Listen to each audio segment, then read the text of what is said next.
I think moving abroad doesn't have to be painful.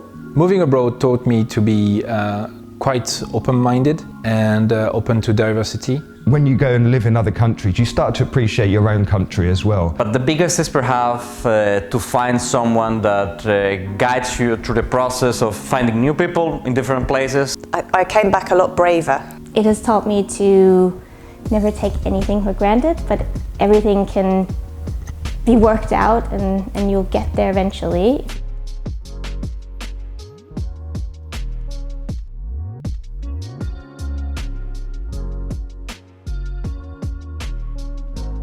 Okay, so I've moved to a few places. The first was Australia, spent a year over there.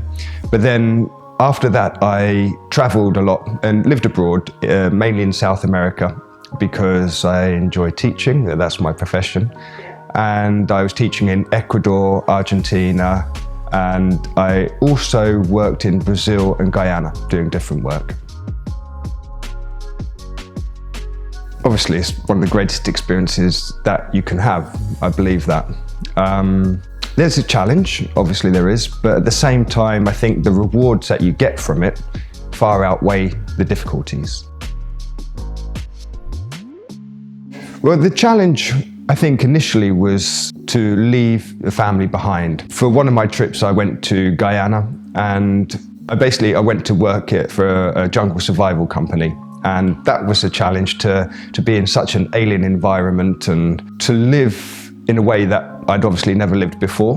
I spent a lot of the time in the rainforest, so you have to adapt to different temperatures and different surroundings, different things that could possibly hurt you. But at the same time, you know, you're with the nature, with such beautiful, pristine nature. So it's special. It's worth it. So when I first started teaching abroad, this was in the year 2000, so it's a while ago, and I basically took a plane to Ecuador without any accommodation, without any work, and went to see how it worked out. And I met a lady on the plane who was actually going to Ecuador to teach.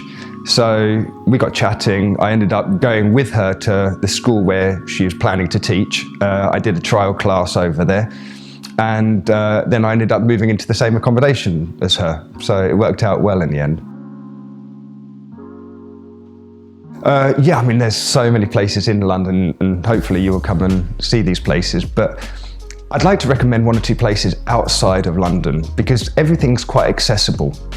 I would recommend, if you like nature, to go to somewhere like the Lake District or the Highlands in Scotland. If you're interested in hiking, these are fantastic. It's one of my hobbies. I love going walking, and you know, the landscape is stunning. But if you want to go to the seaside, we've got some beaches with some sand. You might have to travel a bit further, but they are there. And maybe St Ives in Cornwall is a nice little place to go and visit too.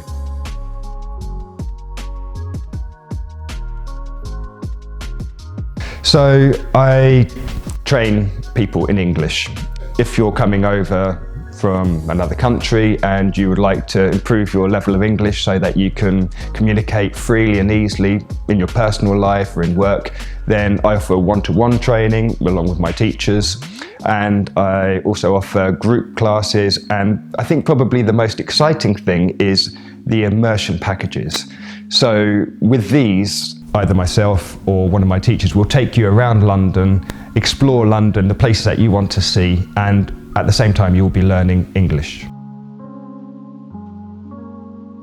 My job is fantastic because I get to meet people from all over the world, and because you spend a lot of time with each other, we always make friends. So I've basically got friends that I've visited in other parts of the world. I've been to weddings, stayed with them in their homes.